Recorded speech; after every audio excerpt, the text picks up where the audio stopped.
بسم اللہ الرحمن الرحیم۔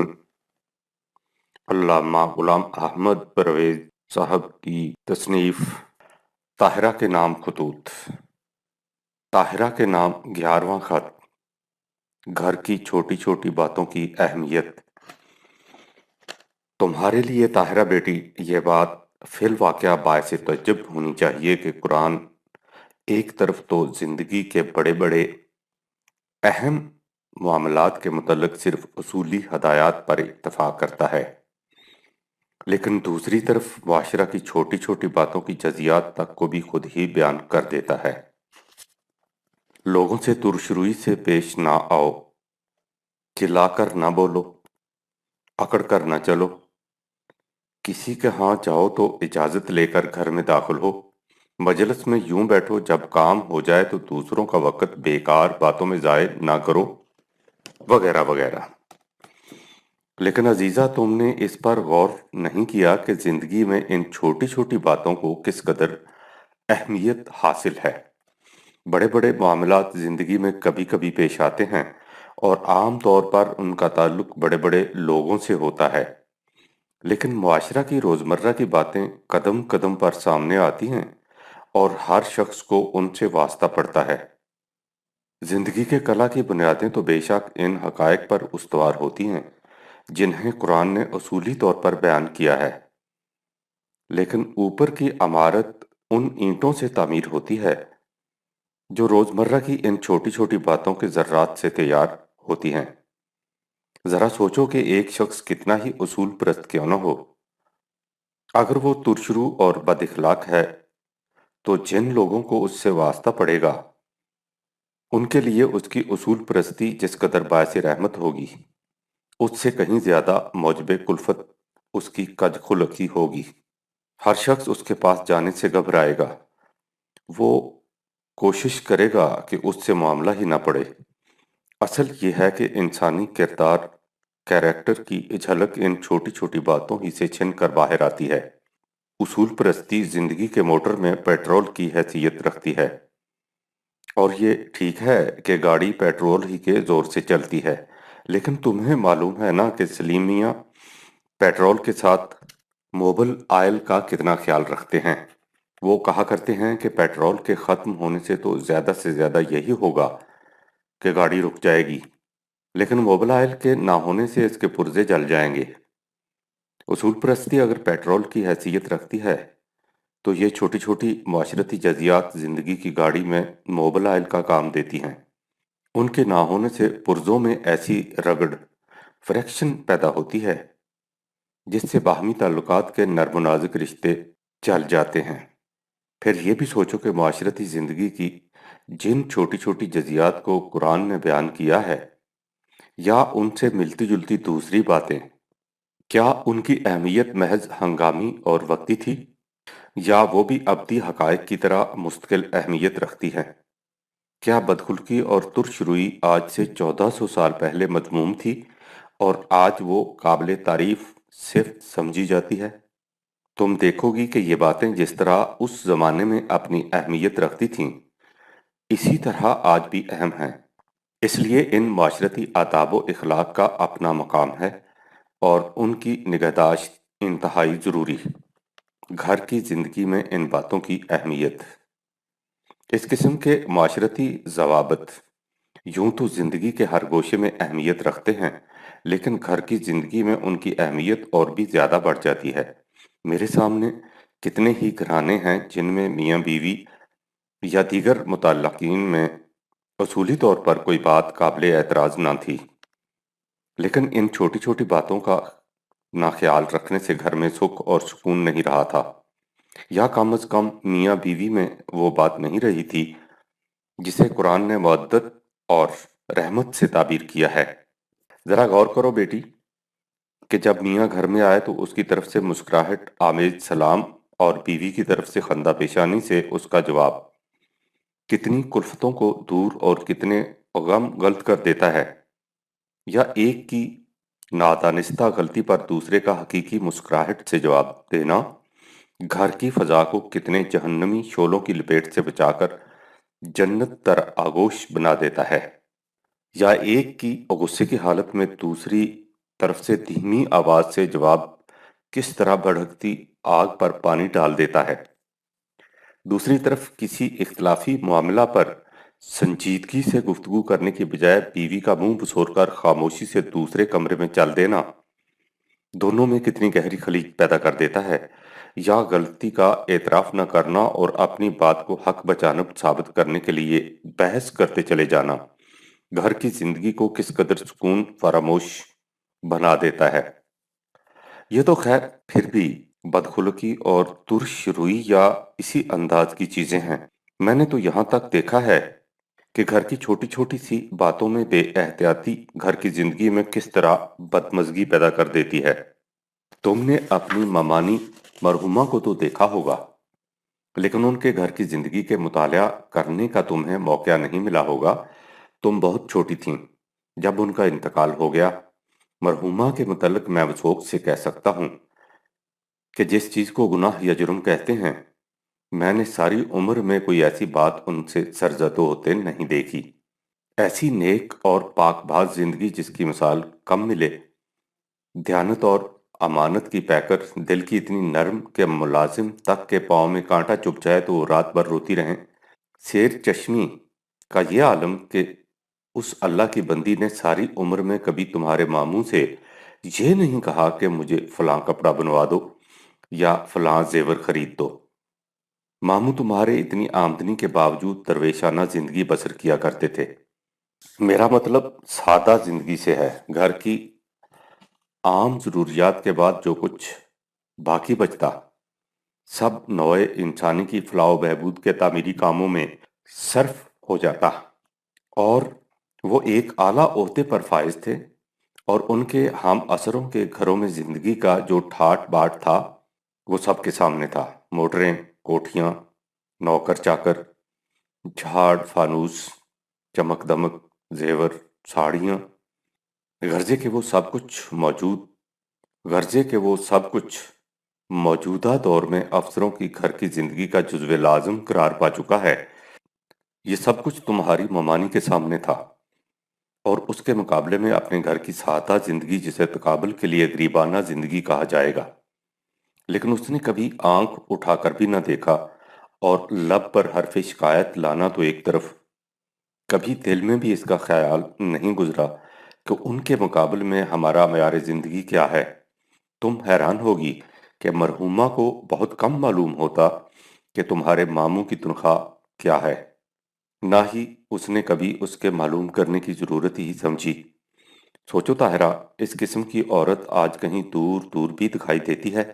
دوسری طرف تمہارے ماموں ہیں جن کے متعلق اب تم مجھ سے بھی زیادہ جانتی ہو۔ اگر وہ عورتوں میں اپنی مثال نہیں رکھتی تھیں تو یہ مردوں میں اپنی خصوصیت کے واحد مالک ہیں۔ تم انہیں اس بڑھاپے میں بھی دیکھو، دل اور دماغ دونوں کے اعتبار سے کتنے بلند ہیں۔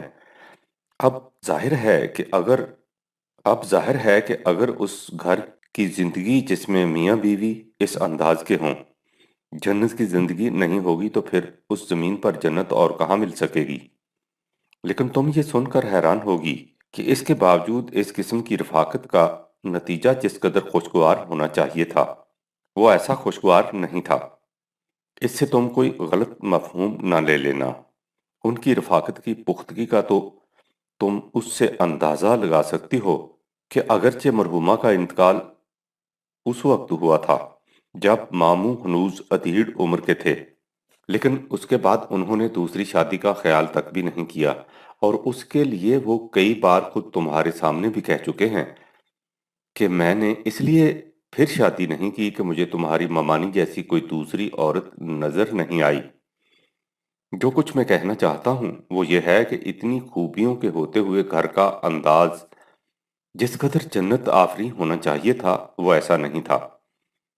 وہ اس کی وجہ یہ تھی کہ مرحومہ جہاں زندگی کے بڑے بڑے اصولوں میں اتنے بلند معیار کا ثبوت دیتی تھیں، روزمرہ کی چھوٹی چھوٹی باتوں میں چندہ محتاط نہیں تھیں۔ وہ ترش رو اور بدخلق بھی نہیں تھیں۔ ایسی رقیق القلب اور ہمدرد عورت بدخلق کیسے ہو سکتی ہے؟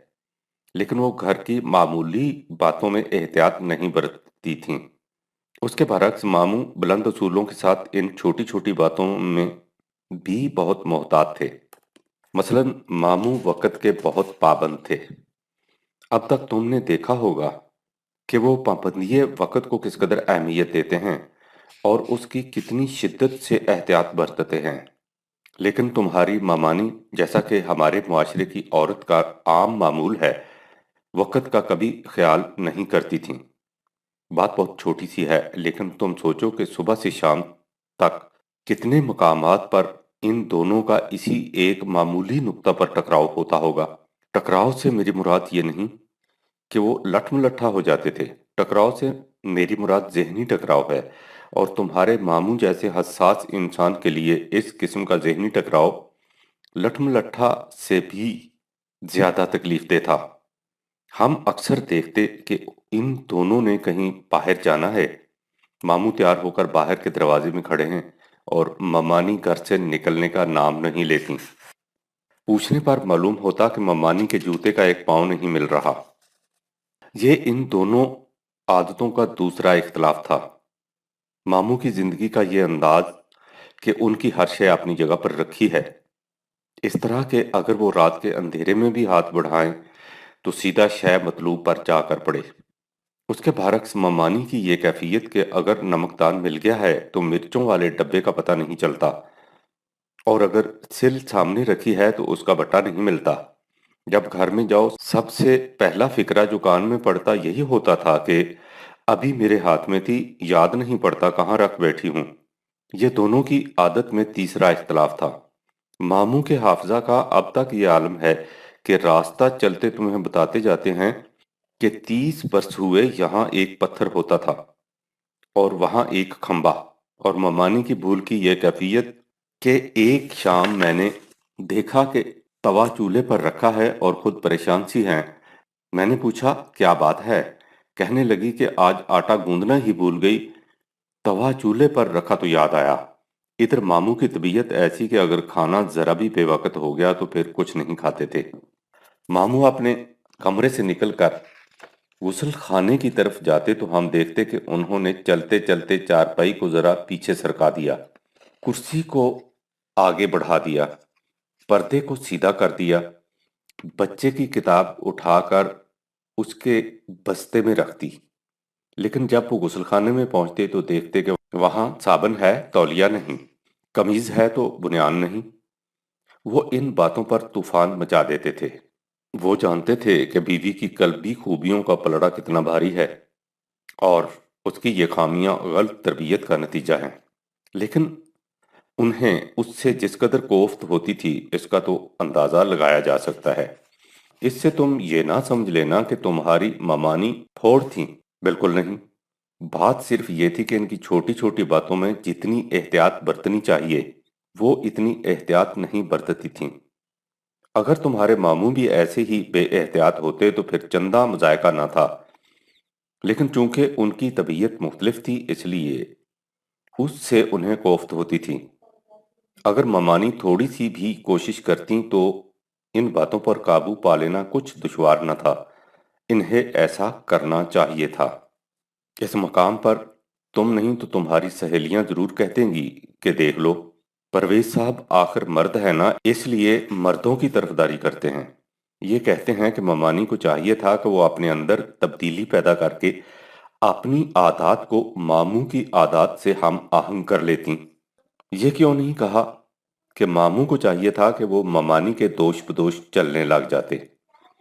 لیکن عزیزہ اگر تم غور کرو گی تو تم پر یہ حقیقت واضح ہو جائے گی کہ اس میں طرفداری اور مخالفت کی کوئی بات نہیں۔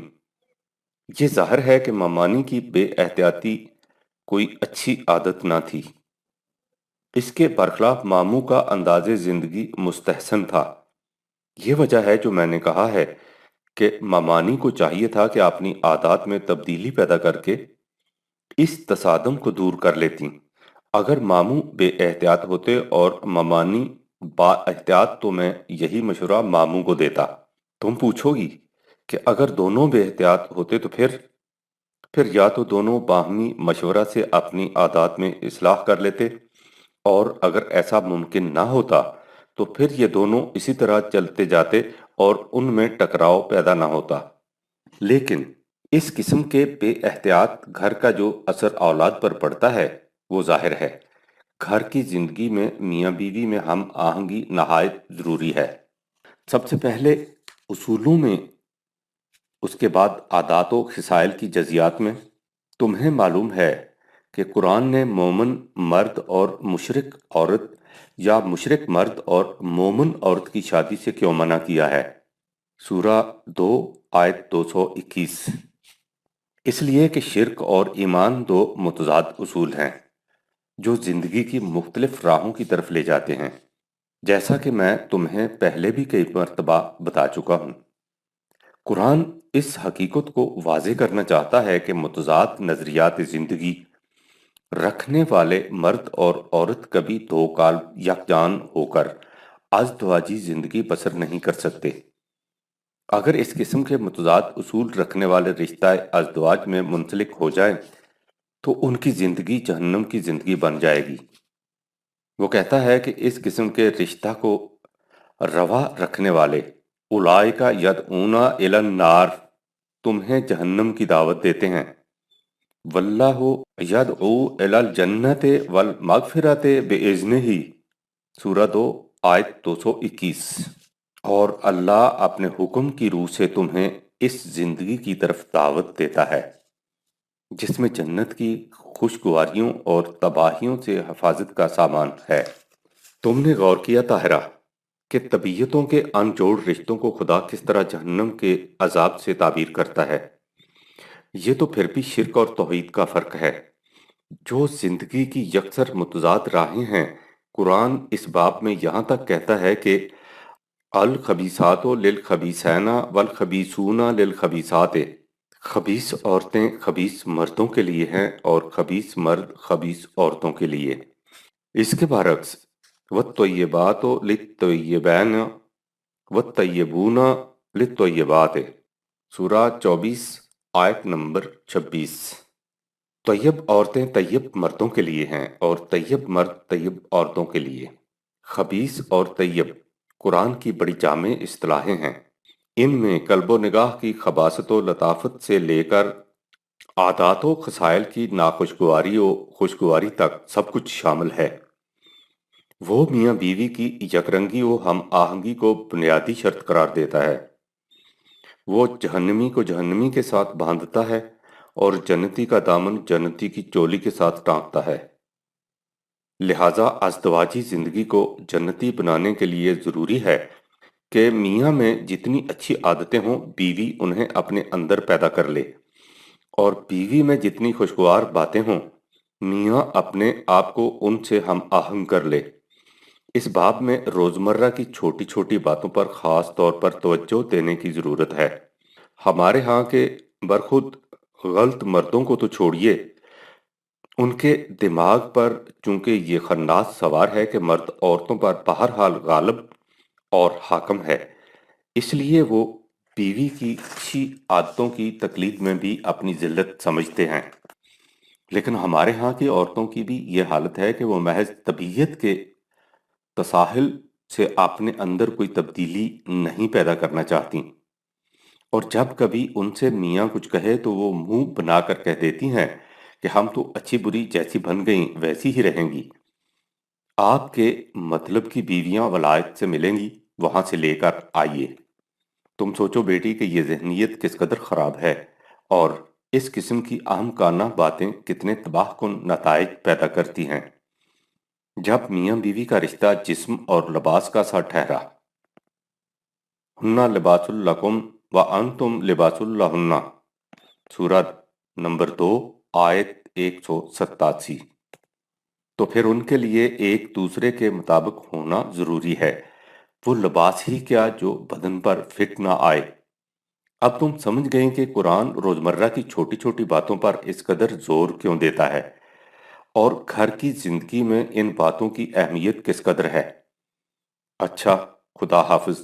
جاوید میاں کو بہت بہت دعا دینا۔